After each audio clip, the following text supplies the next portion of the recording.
Agora a gente vai começar a falar sobre planejamento de estudo. E como o André comentou para vocês, a ideia de um planejamento de estudo é que ele seja simples e direto ao ponto, que você realmente consiga captar as informações do conteúdo programático das matérias o mais rápido possível, ok? Até porque o edital já foi aberto, já está aberto, prova já marcada, a gente já sabe que é no final, né, de março. Então, você tem hoje, contando, hoje dia 18 de novembro, para quem está assistindo aí a live ao vivaço nesse momento, a gente tem um pouco mais de 120 dias de preparação. Então, tem que realmente pensar num cronograma que dê tempo de você estudar todas as matérias. Vamos lá?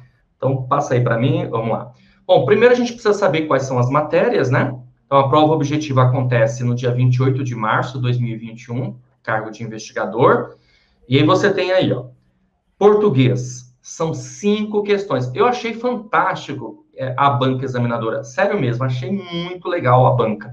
Porque a gente cansa de ver editais, né, André? Que a banca examinadora, ela coloca conhecimentos básicos, X número de questões. Conhecimentos específicos, Y número de questões. E ela não informa quantas questões vão cair para cada matéria. E aí isso deixa a gente um pouco, muitas vezes, até perdido de não saber qual é a matéria mais importante para estudar. A OCP, ela foi uma mãe, né?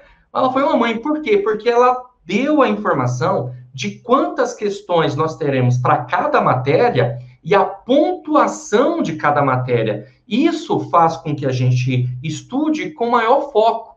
Você agora vai saber exatamente qual é a matéria que você realmente tem que estudar muito, qual é a matéria que você, de repente, pode abrir mão, entende? Então, ó, português, 5 questões. Cada questão vale 0,1, ou seria um ponto, no caso, né? Mas a banca preferiu colocar assim, 0,1, totalizando 0,5. Raciocínio lógico também são 5 questões, ponto, né? Cada questão 0,1, total 0,5. Informática, pessoal, olha só, informática, cara, que informática é um bicho-papão para muita gente. O conteúdo programático é gigantesco. Mas sabe quantas questões? Somente 2 questões. Somente 2 questões. Cada questão 0,1, você vai totalizar 0,2.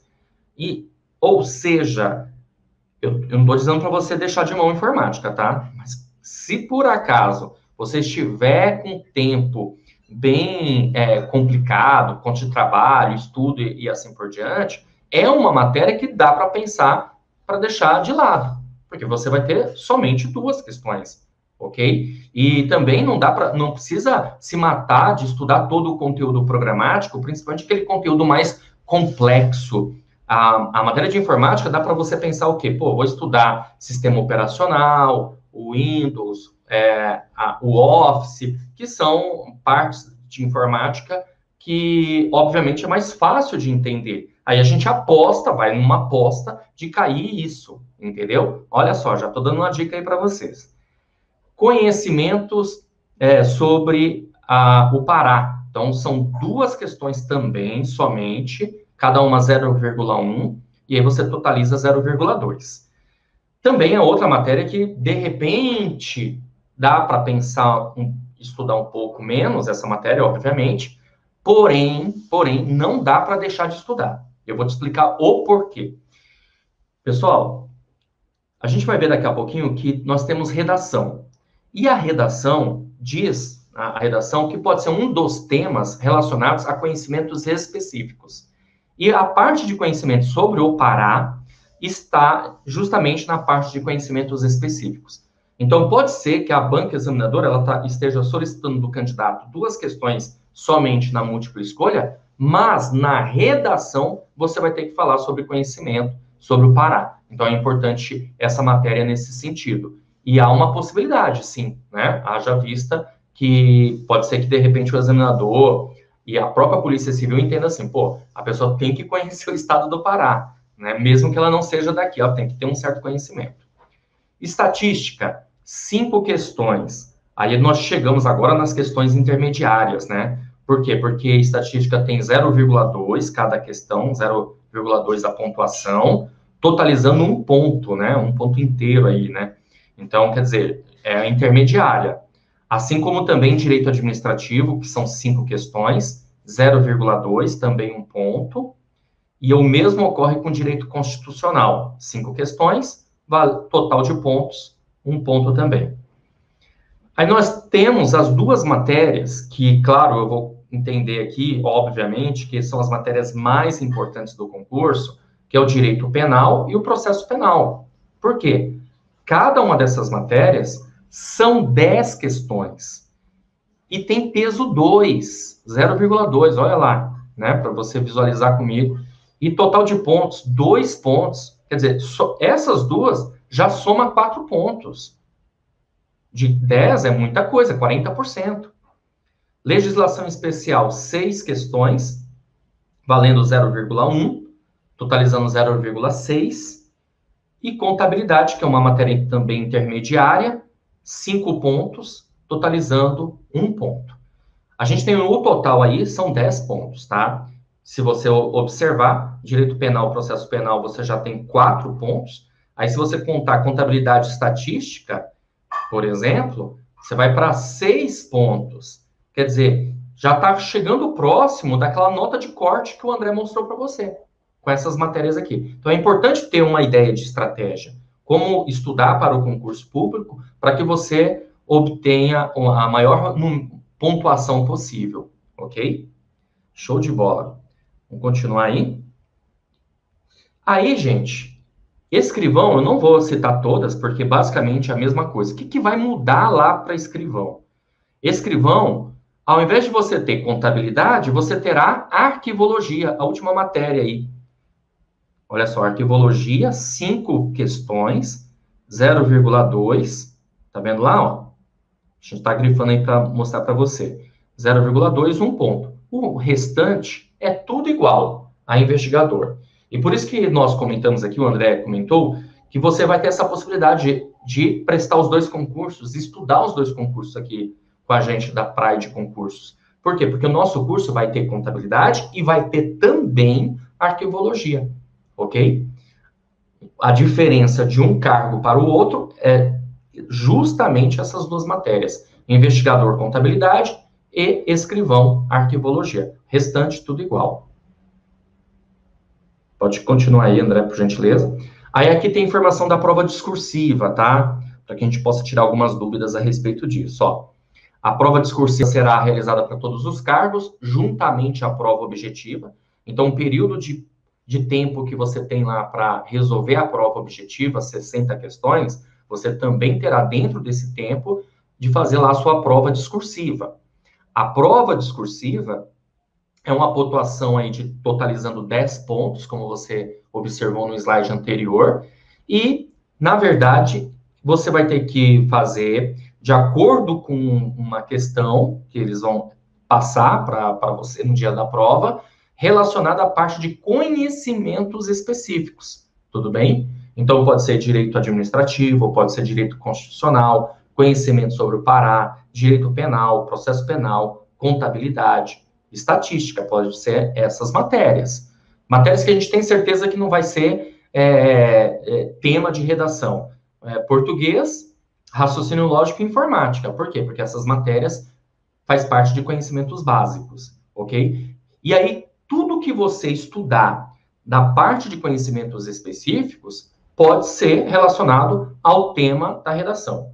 É óbvio que você precisa ter uma ideia, uma noção de como montar, evidentemente, uma redação, e aí levando em consideração o tema relacionado à parte de conhecimentos específicos, ok? E aí é o seguinte, uma coisa também interessante, volta só aquele slide, André, por gentileza, esse aí, porque é o seguinte, nós vamos ter uma classificação, tá bom? Candidatos habilitados, e apesar de você ter um número X de vagas para cada cargo, a banca examinadora, ela vai corrigir a redação até o candidato de número 960 para investigador. Olha só, gente. Isso significa dizer que esses 960 para investigador vão ficar numa lista de cadastro de reserva. Já para escrivão são 478, isso para ampla concorrência, tá? E para papiloscopista é o número 183. Além disso, também tem as vagas de pessoa com deficiência, que até o número 52 vai ser verificada a redação, tá? Para investigador, para escrivão até o 26º, ok? Então, isso é uma informação bastante importante. Às vezes, o candidato, talvez ele não consiga ficar entre os 500 lá do investigador, mas pelo menos ele consegue ficar entre os 960 para que a sua redação seja corrigida. E aí você fica numa lista de cadastro de reserva. Ok? Show de bola. Caminhando. Ó, e o que vai ser verificado na redação? Atendimento ao tema proposto na questão. Então, vão te dar um tema lá, né? Imagina, por exemplo, que o tema seja conhecimento sobre o Pará, sobre história e economia do Pará. Você vai ter que trabalhar em cima desse tema, você tem que atender a esse tema. Você vai ter que também ter conhecimento técnico-científico sobre a matéria. Então, por isso que eu estou falando para vocês que é bem interessante. Tudo que você tiver no decorrer do curso vai servir de base para você, para a sua redação, ok? Clareza de argumentação, ou seja, é preciso ter coesão, é preciso conseguir relacionar o que você está trazendo de informação ao tema, tudo bem? E cada situação dessa tem uma pontuação, você pode observar lá. Atendimento ao tema, 2 pontos, conhecimento técnico, 5 pontos, clareza, 1,5 ponto. E temos também a utilização adequada da língua portuguesa, ou seja, a norma culta. É óbvio que nosso dia a dia a gente acaba utilizando certas expressões, inclusive, obviamente, para quem mora na região do Pará, tem certos jargões que você acaba utilizando, que na hora de fazer a redação você tem que tomar esse cuidado, né? Porque na redação tem que ser a norma culta. Então, tomando esses devidos cuidados, você vai passar a ter uma redação muito boa e aí vai ter um total máximo de pontos, que é de 10 pontos aí na prova de redação. Então, é muito importante, evidentemente. E é importante dizer também, o pessoal tem medo de redação, mas redação, na verdade, você tem que ter menos medo do que a questão objetiva. Porque aqui é o seguinte, da mesma maneira que a gente ensina a pessoa a passar em concurso, então tem as técnicas para você acertar a questão de concurso, também tem as técnicas de redação. Por exemplo, vamos dizer que a questão vai versar sobre o artigo 5º da Constituição, né, sobre liberdade individual, por exemplo. Sei lá, ele coloca ali o inciso e ele, primeiro, que a banca vai te dar um texto de referência para você dissertar sobre aquilo, tá? Aí você fala, poxa vida, eu não lembro tanto, eu lembro que eu vi isso, mas eu não domino esse tema. Calma, olha só. Tudo que você estiver escrevendo, tudo vai contar ponto. Por exemplo, não sei muito sobre isso, só que eu não fugi do tema. Beleza, você ganhou 2 pontos. Você teve uma clareza de argumentação. Então, você, até o limite que você sabia, você fez uma redação do início, meio e fim. Beleza, então você já ganhou ponto aqui. O seu português foi legal, foi adequado, não teve erro. Você já ganhou mais ponto aqui. Agora, logicamente, que o mais importante é você ter conhecimento sobre aquele ponto que vai ser cobrado. Mas veja bem, mesmo que você não tenha total conhecimento, você também tem condições de pontuar. Então, redação é muito importante. A gente vai ter a aula de redação aqui com o professor Dorival, e ele vai mostrar para vocês quais são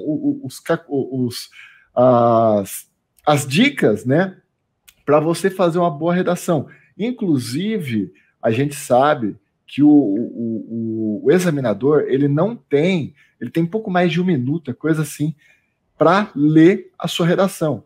Então, dependendo da forma com que você escreve aquela redação, mesmo que o seu conhecimento não seja aprofundado, ele vai te dar uma nota máxima, porque ele vai bater o olho e vai falar, olha, esse aqui atendeu ao tema, ele mostrou ter um conhecimento, foi claro, teve início, meio e fim, não teve erro de português. Pá, você entendeu? Então, tudo isso tem técnica também. Ótimo. E até comentar sobre isso mesmo, a ideia de uma redação ter início, meio e fim. Uma coisa importante da redação é treino, você tem que treinar, vai treinando.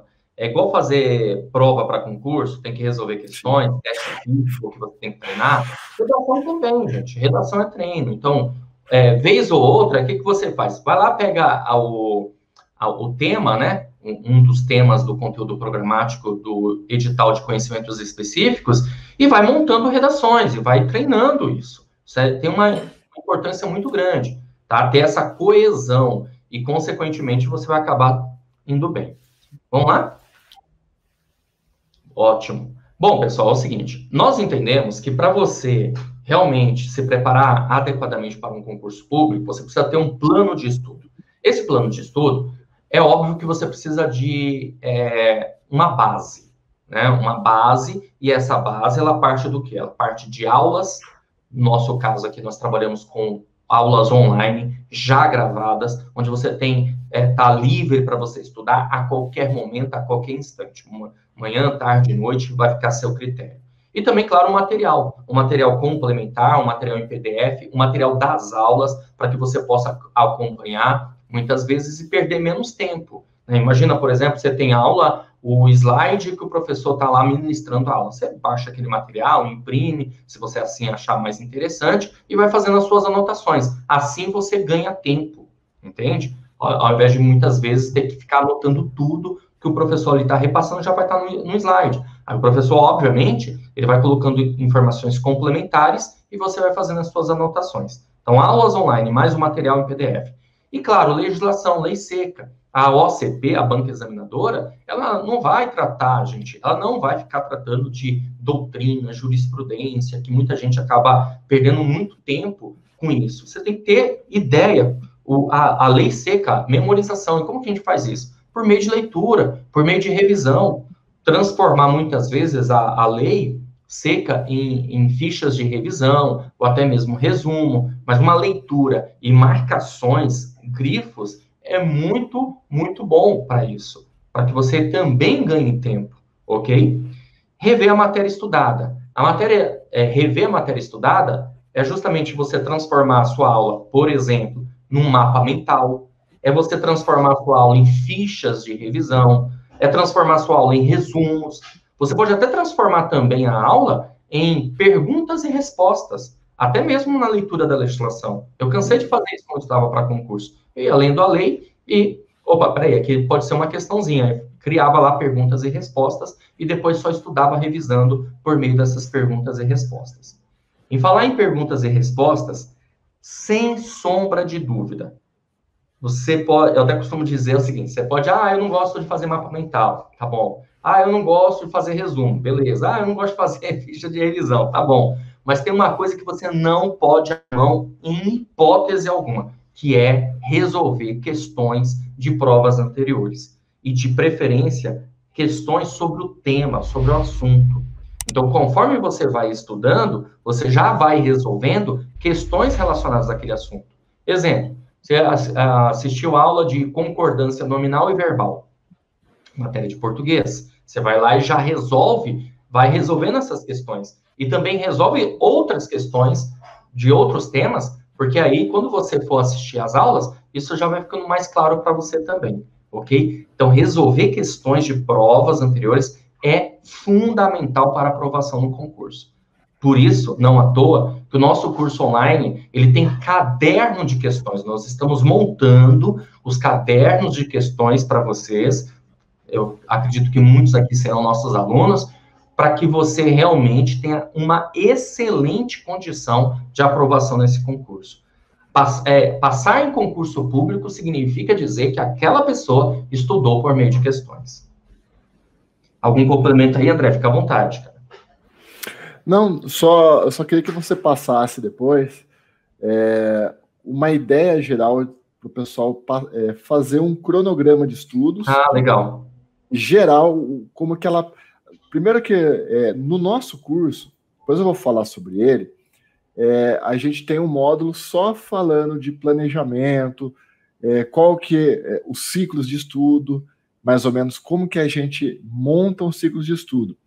E então, para vocês terem uma noção de como começar, o professor vai passar agora um pouquinho sobre... Eu vou até colocar aqui na tela. O professor vai dar um exemplo aí de como você montar um ciclo de estudo. Muita gente tem essa dúvida, tá? Ótimo. Vamos lá.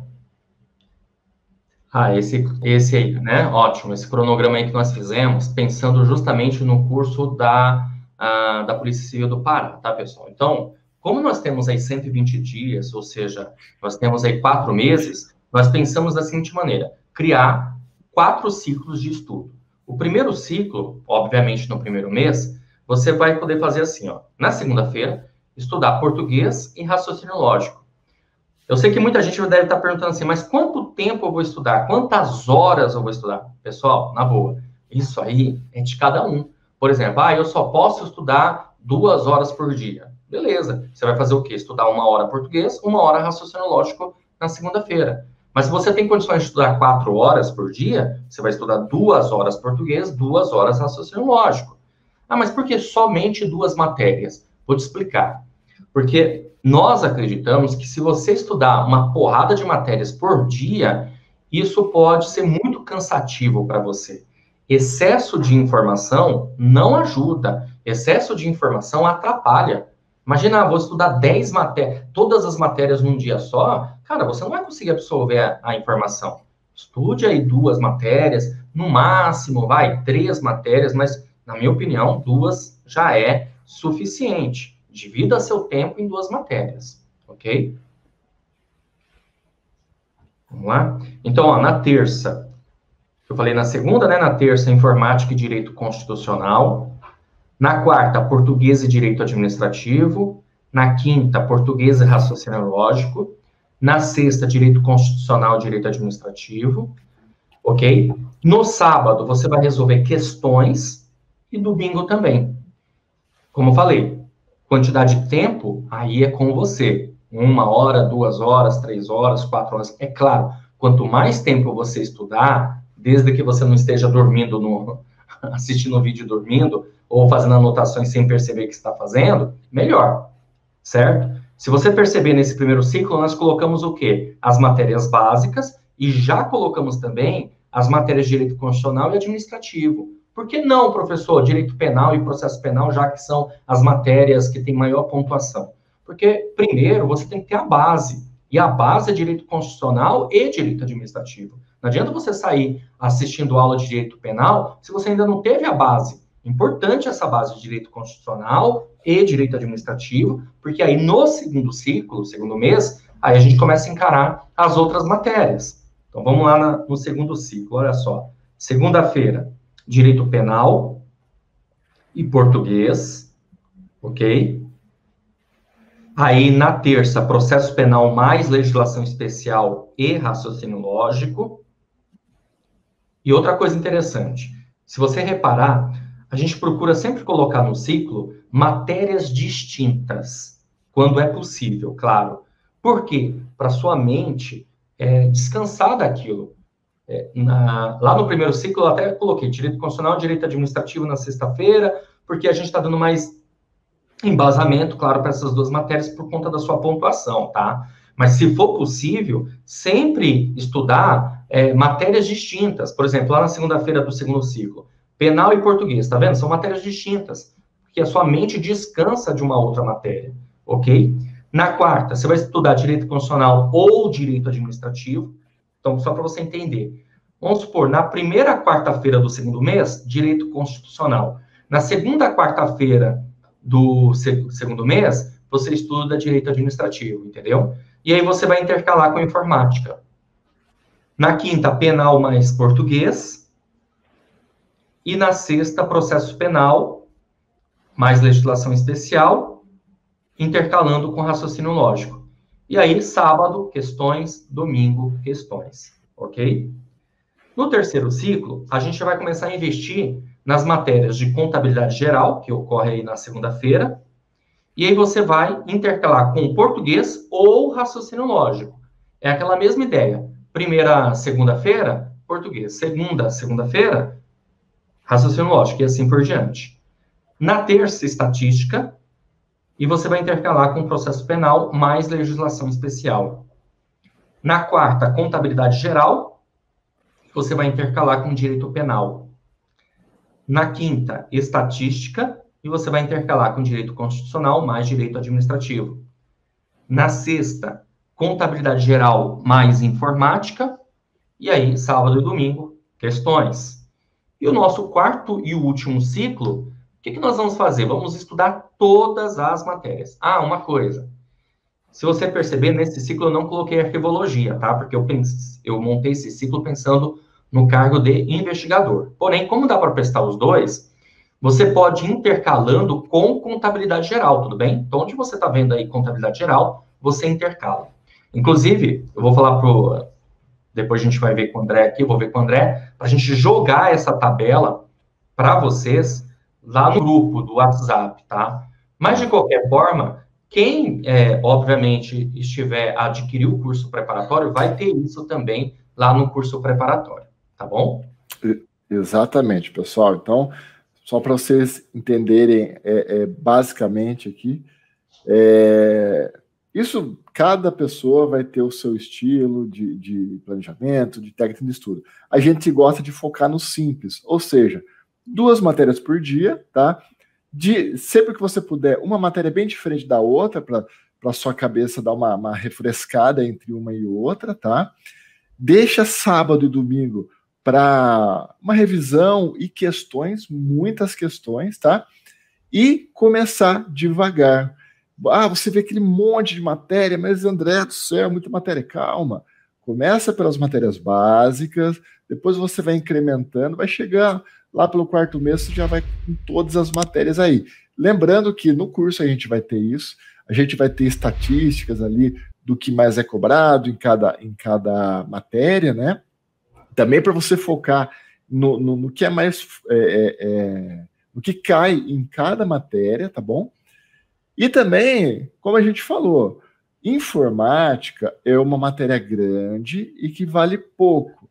E informática, a probabilidade de cair na discursiva é muito pequena, né? A discursiva, provavelmente, ou ele vai pedir sobre legislação, principalmente penal e processo penal, e intercalando um pouquinho com conhecimento sobre o Pará. Então, essas matérias que a gente tem que ficar mais esperto. Ele não vai pedir uma questão sobre o Word na discursiva. Não, na discursiva não tem chance mesmo, André. Porque na discursiva só entra conhecimentos específicos. E a informática está na parte de conhecimentos básicos. Então, não tem essa possibilidade mesmo. É uma matéria... Perfeito.